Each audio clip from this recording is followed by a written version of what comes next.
প্রধান উপদেষ্টা আপনি জানেন যে তিনি চায়না সফর করছেন। এই যে রোহিঙ্গা সংকট বাংলাদেশে, সেই রোহিঙ্গা সংকট নিয়ে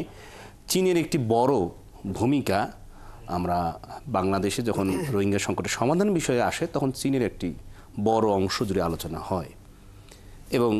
চীন বাংলাদেশে বিনিয়োগ অতীতেও করেছে, এবারেও করছে, চুক্তি হয়েছে 2.1 বিলিয়নের তো একটা আশ্বাসও বা পাওয়া গেছে, যেটা জানলাম আর কি। কি ভাবেন যে আচ্ছা, আমি এই প্রসঙ্গে যাব তার আগে যেটা ফরিদুল হক বলছিল, আমরা যদি বলি যে আপনার যেটা নিয়ে আলোচনা হচ্ছে যে নতুন রাজনীতি বলে আমরা কিন্তু একটু শঙ্কা প্রকাশ করছি যে প্রবণতাটা পুরানো রাজনীতির ধাঁচে হাঁটার। আচ্ছা ধরেন একটা সমালোচনা হচ্ছে, জবাবদিহিতার মধ্যে পড়ছে, জবাবদিহিতার মধ্যে পড়ার পরে নিজেদের মধ্যে একটা ফিলিংস আসছে, এটা কিন্তু এক ধরনের অর্গানিক প্রসেস, যে প্রসেসের মধ্য দিয়ে আমরা তাদেরকে অ্যাকাউন্টেবল করতে পারছি, এটার একটা ইতিবাচক দিক আমরা দেখতে পারি। আবার নতুনদেরকে যে পুরানো ধাঁচে হাঁটতে গিয়ে আমরা শঙ্কা বোধ করছি বা তাদেরকে বাধা দিচ্ছি বা তাদেরকে বলছি ওই পথটা তোমাদের না, এই যে বলার একটা চর্চা শুরু হচ্ছে, এটার একটা ভালো দিক আছে, এটার একটা ইম্প্যাক্ট আমরা পাবো। আরেকটা দিক ধরেন সার্জিস আলম বাসে করে গিয়ে নেমে রিক্সায় করে তার এলাকায় যাচ্ছে, তো দেখলাম যে 10-12 জন লোক আসলো, তখন মানুষ বলবে যে দেখছো এদের কোনো ভিত্তি নাই, এরা এমনি আসে ঢাকা বিশ্ববিদ্যালয়ে মাতাব্বরি করে, এদের তো এলাকাতে কিছুই নাই, এরা বেটারা কি করবে,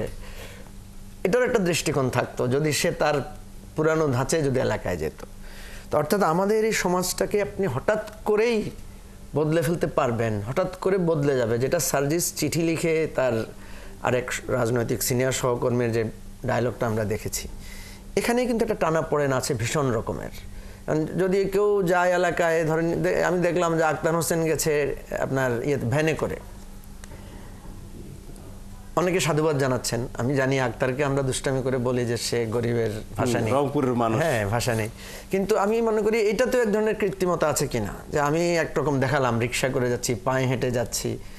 সমস্যা হচ্ছে আমাদের রাজনীতিটাকে এমনভাবে মানুষ দেখে, আপনি রিক্সায় করে এগুলো মনে করবে আপনি লোক দেখাচ্ছেন, আপনি নৌকায় করে গেলেও দেখাচ্ছেন, হেঁটে গেলে বলবেন যে আরে বাবা রে তুমি এই 10 মাইল পথ হেঁটে যাচ্ছ 1000 লোক নিয়ে, এটা শোডাউন, এই নানা রকমের কথা হবে। সব কিছুর মূলে যে রাজনৈতিক বন্দোবস্ত বলতে আমরা যেটা বুঝি, রাজনীতিটাকে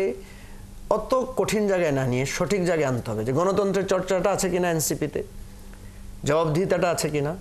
এবং বাংলাদেশ পরিবর্তনের জন্য প্রস্তাবনাগুলো কি, এটাকে আমি রাজনৈতিক বন্দোবস্ত মনে করি। আপনি ওরা বড় করে অনুষ্ঠান করছে, এদের সাথে কিছু পাল্লাপাল্লি দেওয়ার, পাল্টাপাল্টি দেওয়ার তো একটা ব্যাপার আছে, কারণ আপনাকে আমি পাল্টা না দিলে তো আপনি আমাকে গুরুত্ব দিচ্ছেন না, দাম দিচ্ছেন না, এই ধরনের একটা ব্যাপার সমাজে আছে। যাই হোক, সেটা আমরা অন্য বিতর্ক। আপনি যেটা বলছেন চীন সফরটা আমাদের জন্য এই সময়ে খুবই গুরুত্বপূর্ণ। আচ্ছা, চীন সফরের বিষয়ে আমরা মূলত একটা যেহেতু একটা বড় বিষয় আলোচনা করতে হবে এবং একই রকমভাবে এই নতুন দল হবার আগেই তাদের প্রতিনিধি, ছাত্র প্রতিনিধি হিসেবে তারাও গিয়েছিল চায়নাতে এবং বাংলাদেশের 18 জন সদস্য মানে প্রতিনিধি হিসেবে চায়না সফর গিয়েছিল। তো সেসব বিষয়ে আমরা বিস্তারিত জানবো এবং আপনাদের কাছ থেকেও জানবো। একই রকমভাবে চায়না যেহেতু এখন প্রধানমন্ত্রী সফর করছেন, তার সফর সঙ্গী হিসেবে বা তারই প্রেস সচিব শফিকুল আলম অথবা deputy press secretary Abul Kalam Azad Majumdar সহ তার সঙ্গে যারা আছেন তাদের কাছ থেকেও আমরা জানতে পারবো হয়তো বিরতির পর। দর্শক, আমরা সাময়িক সময়ের জন্য বিরতি দিতে যাচ্ছি, ফিরছি বিরতির পর।